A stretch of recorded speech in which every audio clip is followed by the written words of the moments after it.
If you want to know how to prepare for an upcoming concert, then this is a video for you, so keep watching.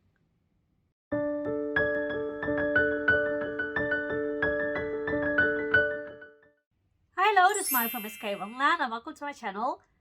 After having planned this for years, I can finally film another video of my Kpop 101 series, how to prepare yourself for a concert. So maybe this is your first time, you don't really know what you're gonna expect, or maybe it's been a while and need to refresh your memory, or maybe you just want some better tips for a good experience. Don't worry, I got you. So I'll be sharing everything I experienced through the last couple of years, and if you still have questions by the end of it, then feel free to leave them in the comments below. But before we're getting into that, let me ask you to take a look at either my Vinted account or my Instagram, where I'll be selling some K-pop items from time to time to save up for my Korean study, or have a look at my Buy Me Coffee. But let's get to the tips.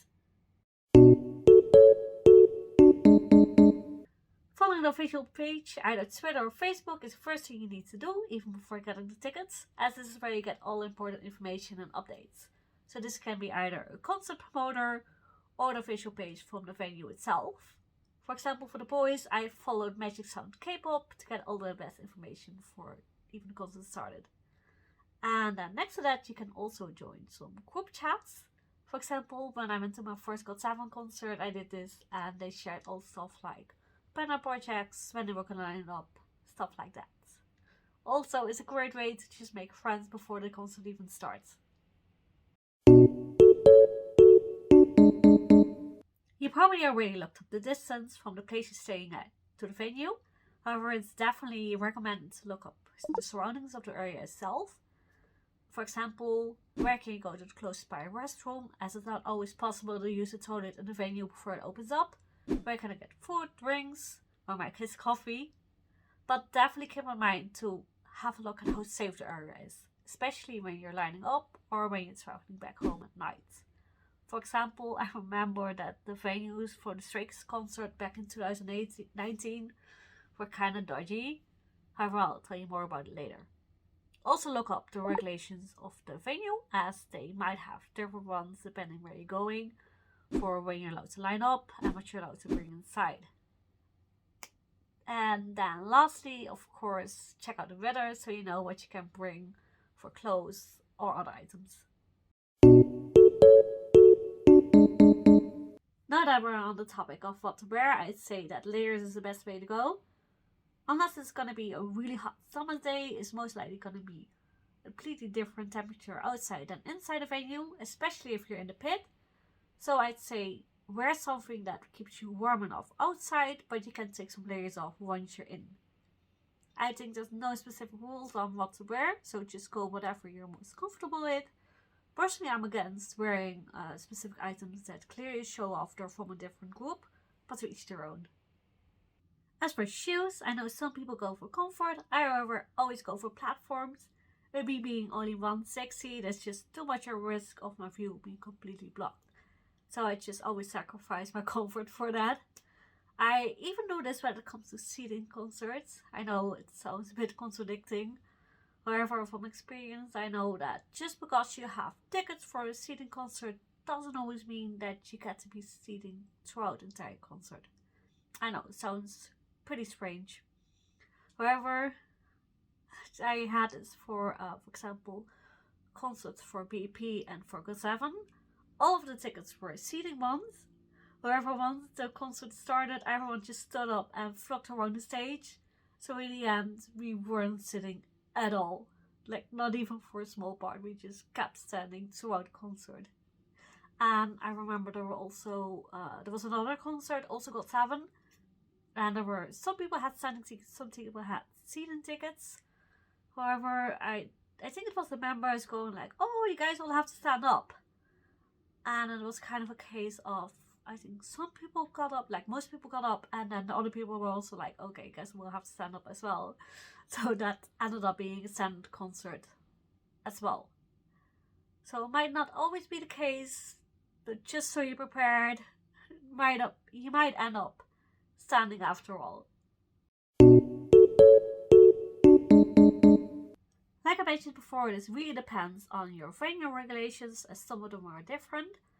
For example, some of you are allowed to bring some water inside, some of them only allowed if the cap is taken off, and some don't even allow them at all. Also, the bag sizes might be different from each place, but I think in general it's like A4 size.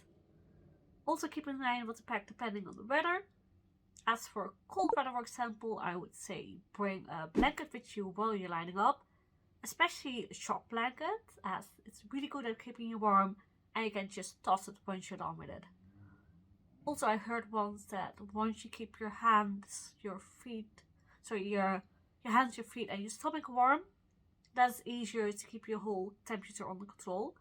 So I would say take things like feet warmers, or these plasters you can stick on your body, for example your back or your stomach. When it comes to warm weather, however, I would say bring a fan, either a paper one or electric one. For both weathers, I would say bring enough food and drinks, especially for lining up. So inside you're most likely not allowed to bring it in, some cases water, but bring enough food with you to survive lining up, depending how long it is. So this is the type of food and drinks I brought with me to the boys' concert. Some late lunch / early dinner. Then a sports drink to keep me energized. I also like taking yogurt-based drinks with me, because it can happen you'll be stuck in a queue for a long time before you can enter the venue. And with these drinks I can still satisfy my thirst without risking a full bladder. I also added some cocktail screws to eat my food with, and a straw, as I really hate the paper ones. Finally, I added some energy bars as well. This is the bag I usually take with me to the concert. As you can see, there's several different things hanging on there. What I find really useful is this little purse. If I bring a tote bag with me for food and other things, I can just fold it up and store it away in here after I'm done with it. Then this is a little hand sanitizer. Now this photo card holder actually has two functions. Apart from showing off my boys, it also holds my business cards for my channel. Then I always take earplugs with me. I think these are even specific for concerts and festivals. With these you can still enjoy the music, without your eardrums getting too damaged. Then there's my passport, in case I need to identify, as I don't have an ID card. Some tissues in case I get emotional. Makeup blotting paper to help keep my look intact. A power bank because I'll be filming and taking pictures a lot. Along with a cable, of course. An energy bar. Some lip balm. Some band-aids just in case. Some peppermint or gum if I'm gonna have a high-touch event. Or throat pastels, where my throat gets dry from not drinking for a long period. Also some Dextron energy. And finally, a print of my ticket, my phone, and an electric fan. So that's about it. A lightstick is just a little extra you can take with you to enjoy the concert, that you can customize with glitters, stickers, hoodies, either original ones or fan-made. There's tons of different versions out there, and while I can understand you can't own all light sticks, I'm not a big fan of taking one of another group to a concert. I'm a multi-stand myself, but I just don't think it's very appropriate. Besides the fact that light sticks can have different colors, so some of them will really stick out at a different concert. There are other options as well. By searching for light stick or party stick, you'll be able to find these within a budget between 10 and 20 euro. They often include a variety of colors you can switch between. Want to spend even less? Then look into fiber LED light, flash sticks, or glow sticks. But don't forget that even without a light stick, you can have lots of fun at a concert. There are always those people who camp out in order to be one of the first people to get inside, and I'm hardly one to judge. However, please keep the following two things in mind. Whether the venue or even the country you're staying in is allowed this, whether it's allowed according to the rules. and what the safety of the area is, like I mentioned before when I was talking about Stray Kids. I was seriously considering of camping there for the night, to see Stray Kids closer up in London. However, then I found out that the area did not have the best reputation, how stabbing incidents and fights were not uncommon there. I think there was even a stabbing incident very close to the venue shortly before the concert took place. So I was like, yeah, I'm not gonna risk that. And I'm sure that your favorite would not want you to risk your life in order to be able to get inside as one of the first people. So please don't. When it comes to standing tickets, I think that lining up early in the morning is the best way to go, unless the rules say otherwise, like I mentioned before. And when it comes to seating tickets, I would say 1 or 2 hours beforehand. And 2 hours is more the case if you want to buy merchandise. I would say do it before the concert, because after the concert is over, some stuff might have sold out. Indication tickets includes these. Please keep the following things in mind.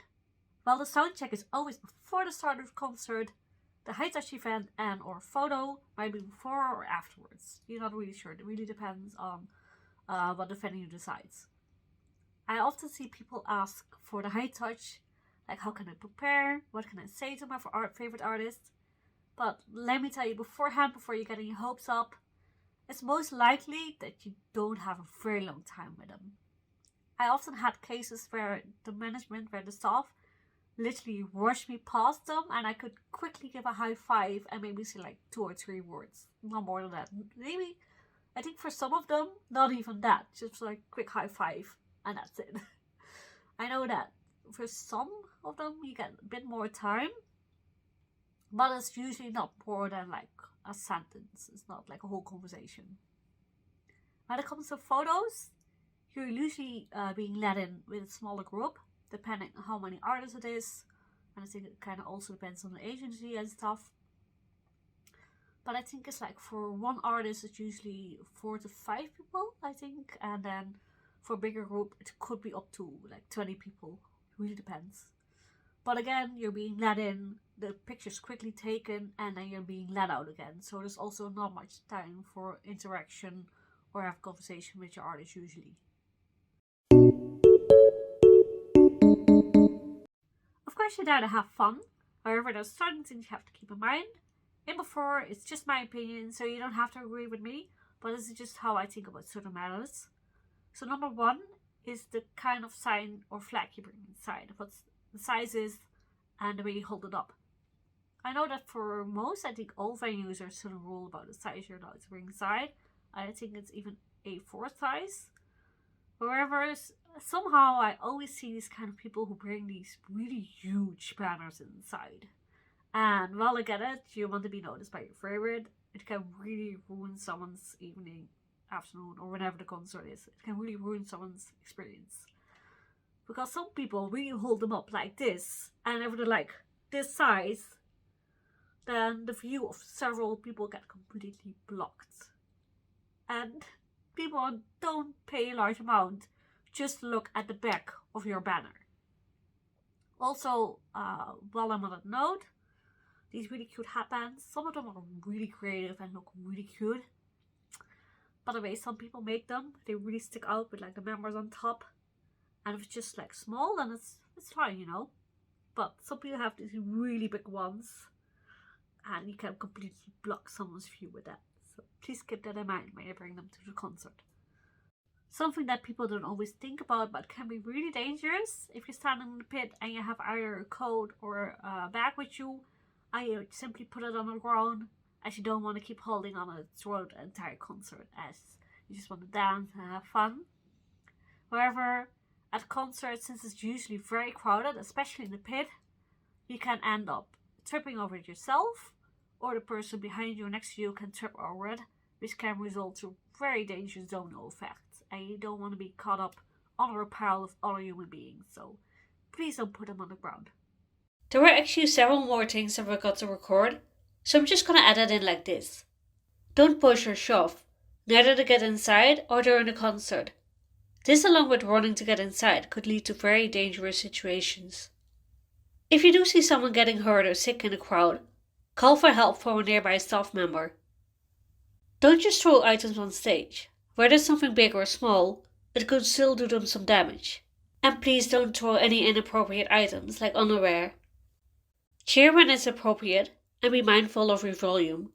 I get that you're excited, but if you'd end up screaming the entire time, the people around you would not be able to hear the artist sing. I've also had cases where I'd not be able to hear speeches as people kept screaming, and in some cases they were even yelling for some members that were not talking at the time, which is very disrespectful towards them.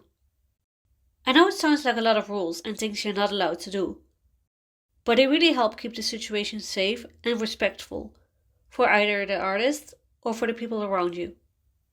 I think that's about everything I could think of. I hope these tips will be helpful for you and you're gonna have a great concert experience.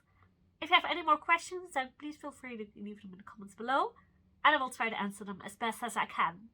And I'll see you guys again next time for another Kpop one-on-one video. As always, thank you so much for watching. Don't forget to give this video a thumbs up and subscribe to my channel for more future content. And I hope to see you again really soon. Bye for now!